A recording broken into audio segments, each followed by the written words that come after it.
સિવિલમાં 12 કરોડના ખર્ચે અત્યાધુનિક કેથલેબ સુવિધા કાર્યરત થઈ હૃદય અને રક્તવાહિનીઓના અવરોધની સારવાર હવે દર્દીઓ માટે સંપૂર્ણપણે નિઃશુલ્ક। દક્ષિણ ગુજરાતના દર્દીઓ માટે આશીર્વાદરૂપ ગણાતી સુરતની નવી સિવિલ હોસ્પિટલ ખાતે 12 કરોડ રૂપિયાના માતબર ખર્ચે રક્તવાહિની નિદાન પ્રયોગશાળા એટલે કે કેથબેલ સેવાનો વિધિવત પ્રારંભ કરવામાં આવ્યો છે। આ નવી સુવિધાના આગમનથી હવે હૃદય તેમજ શરીરના અન્ય ભાગોની રક્તવાહિનીઓમાં રહેલા અવરોધોનું સચોટ નિદાન ને સારવાર સરકારી સંકુલમાં જ શક્ય બનશે।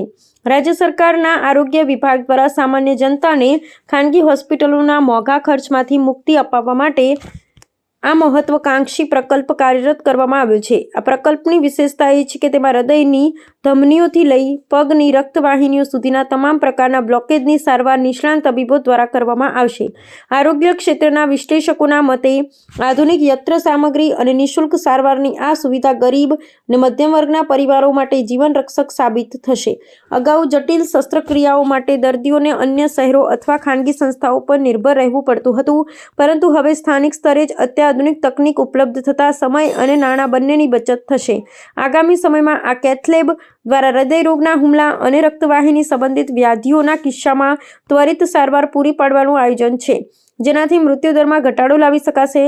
હોસ્પિટલ તંત્ર દ્વારા આ સેવાનો લાભ વધુમાં વધુ જરૂરિયાતમંદ લોકો સુધી પહોંચાડવા માટે વિશેષ વ્યવસ્થા ગોઠવવામાં આવી છે। નિષ્ણાતોને મતે આ સુવિધા સુરત અને આસપાસના ગ્રામ્ય વિસ્તારોના આરોગ્યલક્ષી માળખાઓને વધુ મજબૂત બનાવશે અને ભવિષ્યમાં અંગ પ્રત્યારોપણ જેવી જટિલ પ્રક્રિયાઓ માટે નવો માર્ગ પ્રશસ્ત કરશે। હું ડૉક્ટર હિરેન રાઠોડ છું, ન્યુરો અને vascular intervention radiologist. Surat civil હોસ્પિટલની અંદર અમે હવે કેથલેબની સર્વિસીસ કેથલેબ શરૂ થઈ છે, તો એના લાભ અર્થે હવે પેશન્ટને એન્જિયોગ્રાફી અને ન્યુરો અને વાસ્ક્યુલરની બધી પ્રોસિજરો આપણે ત્યાં સિવિલની અંદર થઈ શકશે। પ્રોસિજર્સની અંદર વાત કરીએ તો પગથી લઈને માથાની બધી પ્રોસિજરો ઇન્ક્લુડ થાય છે, એન્ડોવાસ્ક્યુલર, જેમાં મોટાભાગે હિપેટોબિલિયરી પ્રોસિજર્સ હોય છે, અમુક પેરિફરલ વાસ્ક્યુલર પ્રોસિજર્સ હોય છે, જેમ કે એન્જિયોપ્લાસ્ટી થઈ ગયું, સ્ટેન્ટિંગ થઈ ગયું, પગની નસું બંધ પડતી હોય, દબાઈ ગઈ હોય તો એની એન્જિયોપ્લાસ્ટી સ્ટેન્ટિંગ થઈ ગઈ।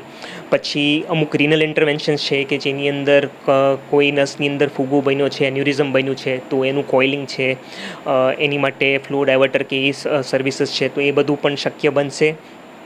એના સિવાય ઓન્કોલોજીની અંદર કે જે કેન્સરના દર્દીઓ છે તો એમાં અમુક પેશન્ટની અંદર જેમાં અમારે નસની અંદર જઈને દવા આપવી પડતી હોય છે, કીમો એમ્બોલાઇઝેશન અમે બોલતા હોઈએ છીએ, તો એ બધી સર્વિસીસ પણ હવે સિવિલની અંદર પોસિબલ બનશે।